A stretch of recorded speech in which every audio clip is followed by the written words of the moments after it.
Good morning, everybody. Hello, this is Jason here. And I just wanted to come on here and address something because me and my wife will come on here later and do you a follow-up video of more intense. But I watched Michael last night and he did his last video and he's taking it down. They're receiving death threats. Joshua too. He's not. That's why you don't hear from them, is because they're receiving death threats, which is horrible. But I can understand it, that they can believe and still not just put it out there like that. But anyway, so I had received message after message after message after message on the last video of people telling me, Jason, Mr. Jason, look, I want you to look at this. Have you seen the Julian Gregorian thing? And of course, in my mind, I'm like, I don't want to start grasping at straws. I kind of didn't understand it. I was trying to put it together in my head. I'm like, well,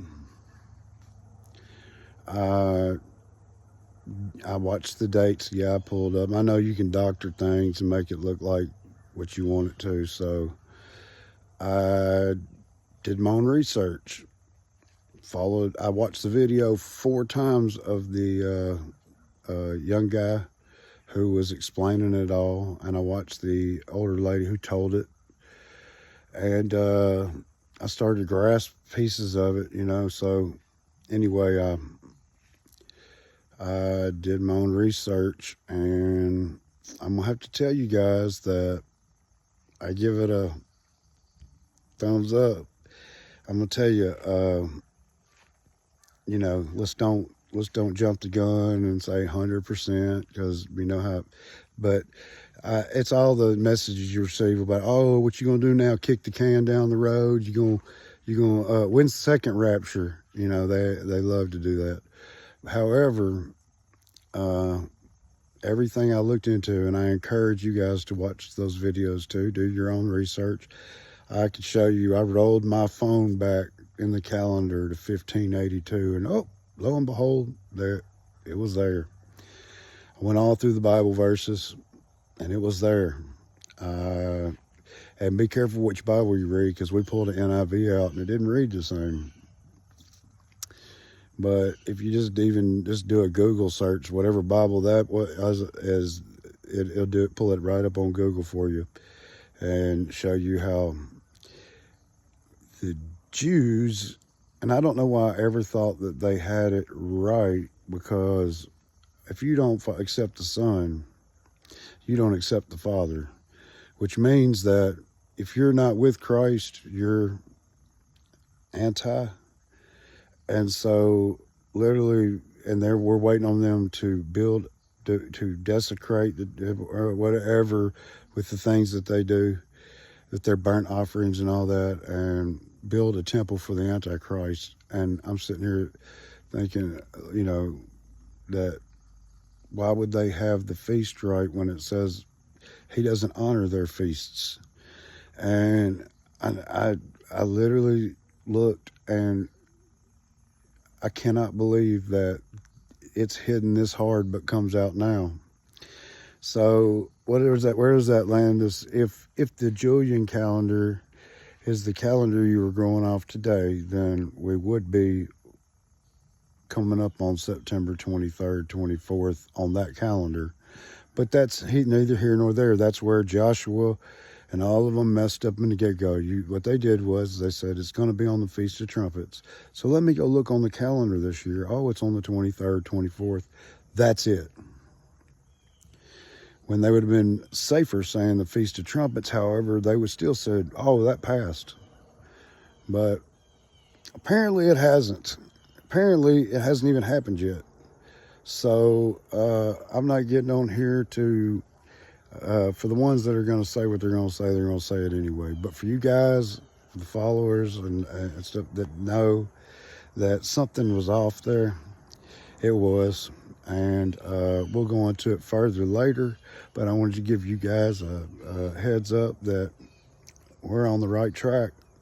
And God didn't, he didn't leave us. I told you before, everything I've ever done, it was always, I would think one way, and it would still happen. It would just happen in a different way, and I'd be like, God, he's so. He has a way of making everything feel new and give you them goosebumps when you hear it, versus something you've already heard for a while and it doesn't really affect you that way. So every experience I've ever had, those goosebumps came. I call them glory bumps. But anyway, good morning. And like I say, Rachel and I will try to do a video here after a while. And I'll sit down in the office and we'll pull up things on the computer, go through it with each other. And I encourage all of you to do your own research. Watch the video. Pull your own Bibles out. Pull your own calendars out. Take a look. They want you to be scared to take a look. Oh, the rapture is false, all this stuff. No, it's not. No, it's not. It's just that they love to see it when it doesn't happen, for us to sit back and go, oh, it did. Where's Jesus? Oh, he's not coming for you. Yes, he is. He's with us, guys. And he's going to back us up. And anyway, I've got more of a safer. What I got was a little safer when it said the fall of this year. I didn't get any dates or just a year and a date. I mean a month. So I never could say that I heard that myself, but the times were right. And for me, the names of who came out was right. So yeah, I was scratching my head a little bit, and I understand maybe it's one of the other feast days, but then that don't line up with the Jewish idiom. So, but it does line up if the idiom hasn't even happened yet. So anyway, guys, I love you, and I'll talk to you in a little while. And I appreciate all the support. I'm tell you what, just over a short period of time, I went from no platform to a small platform. I would love to have the platform that, say, Michael had and be able to reach that many people. But, hasn't happened. It would have to develop really quick. But, I just hate that everybody who's following him, obviously, if they ever cared about him, they wouldn't condemn him like they have. And you're not supposed to. Condemning doesn't mean like that. We're not in the Old Testament where, when Elijah proved that he was the only one that knew, and all of them did, and they killed him. And that's how they were. They were harsh in the Old Testament.